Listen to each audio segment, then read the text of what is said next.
नमस्ते family. आजची शुभ सकाळ टिनूसोबत. आणि आज असा प्रॉब्लेम झाला की टिनूला आहे ना काहीतरी त्याच्या पंखांना लागलं होतं. त्याला खूप प्रॉब्लेम येत होता. तो सारखा असा पंखांकडे मागे फिरून बघायचा आणि म्हणजे काहीतरी त्याला आहे ना, मला वाटतं त्याला तार किंवा काहीतरी असं, जो पिंजऱ्यात तर तो नसतो सारखा, पण रात्री काय करतो आम्ही जेव्हा झोपतो ना, तो उडून आमच्या अंगावर येतो.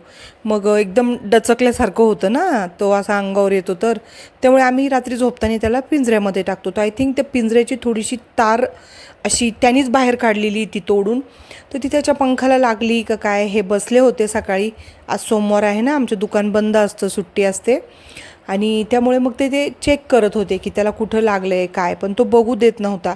तर तिथे थोडंसं त्यांना काही दिसलं नाही, त्यामुळे आपण काही उपचार पण करू शकत नाही, हळद वगैरे असं काही लावू शकत नाही. पण त्याला कुठेतरी पंखांना थोडंसं लागलं होतं. तर म्हटलं बघूया आता, नाहीतर मग डॉक्टर वगैरे असं असतात जे प्राण्यांचे, ते एकदा बघून घेऊ. तसं त्याला प्रॉब्लेम नाही आहेत काही उडायला वगैरे, उडतो व्यवस्थित तो.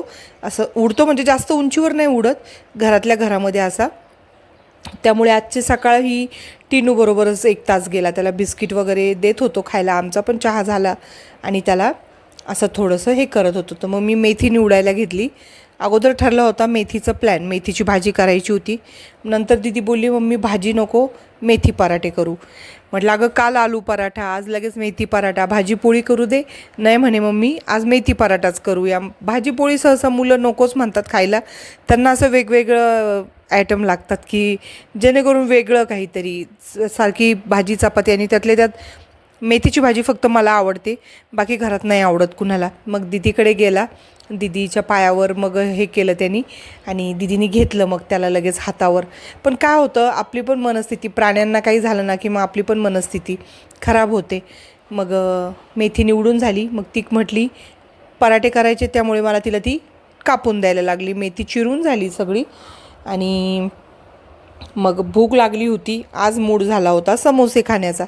मग मुलाला म्हटलं गरम समोसे मिळतात इथे, घेऊन येतो का. म्हणे हो मम्मी आणतो. म्हटलं मग आण. मग समोसे आणले, समोसे खाल्ले, आणि मग झाली पराठे करायची तयारी, कारण मला शिवराजला डब्बा द्यायचा होता. मग पराठे म्हटलं की दीदीच ते कॉन्ट्रॅक्ट हातामध्ये घेत असते, तिला आवडतात ते बनवायला. मग मेथी, आपलं गव्हाचं पीठ, थोडंसं बेसन, थोडा मैदा, तीळ, हिरवी मिरची, लसूण, जिरं, आणि कोथिंबीर पण कापून घातली होती बरं का मी. अशा पद्धतीने मीठ वगैरे, हळद, हिंग घालून सगळं पीठ तिने असं छान पद्धतीने मळून घेतलं. मग म्हणे मम्मी मी लाटून देते, तू गरमागरम, आणि आज दुकानाला सुट्टी असल्यामुळे घरातच होते सगळे. मग तिने छान असे लाटून दिले, तिला आवडतात. आणि एक आहे खासियत माझ्या मुलीची, की तिला कुकिंग फार आवडतं, स्वयंपाक करायला. तर मुली हल्लीच्या कंटाळा करतात, पण ती तशी नाही आहे. ती मला म्हणती तू तू बस मी बनवते. तिला खूप आवड आहे. किंवा म्हणते तू तयारी करून दे, किंवा तू दुसरं वरचं काहीतरी काम कर, मी बनवते. तिला आवड आहे बनवण्याची, आणि बनवते पण परफेक्ट बरं का. 18 वर्षाचीच आहे, परफेक्ट असं बनवती. तिच्या करण्यामध्ये काहीही चूक होत नाही किंवा काय नाही.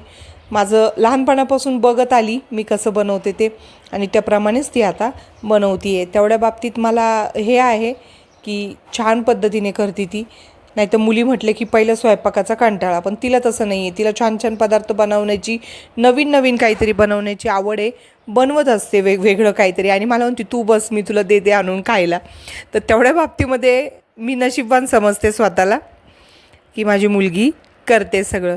पण असं नाही बरं का की ती करते तर मी तिलाच त्रास होईल, तिच्याच गळ्यात घालते सगळं, असं काही नाही आहे.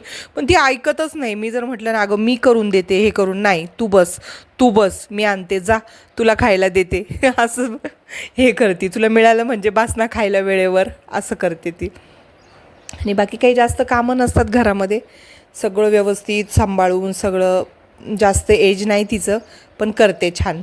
पहिले 2 पराठे भाजून घेतले, आणि आमच्या शिवराजला डब्बा द्यायचा, आणि त्याचा डब्बा वेळेवर गेला पाहिजे.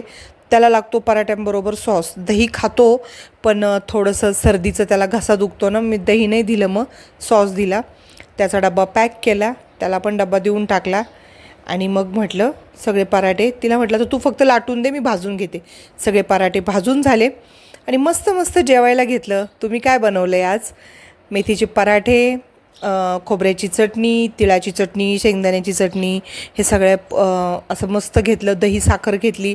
आणि ह्या चटण्या मी जे पंढरपूर अक्कलकोटला गेले होते ना, तर ते सोलापूर हॉटेलमधनं, सोलापूरच्या जयशंकर हॉटेलमधनं आणलेल्या ह्या चटण्या आहे. खूप छान लागतात, मस्त वाटतात असं तोंडी लावायला. आणि छान असं जेवायला घेतलं. ऊन पण खूप पडलं होतं. उन्हामुळे तर अक्षरशः नको वाटते. ऑक्टोबर हीट म्हणतात ना, खूप कडक ऊन होतं. आणि मग जेवायला घेतलं, कारण गोळ्या खायच्या होत्या. गोळ्या तर न चुकता घ्यायलाच लागतात. ते न चुकणारी गोष्ट आहे आणि चुकून चालत पण नाही.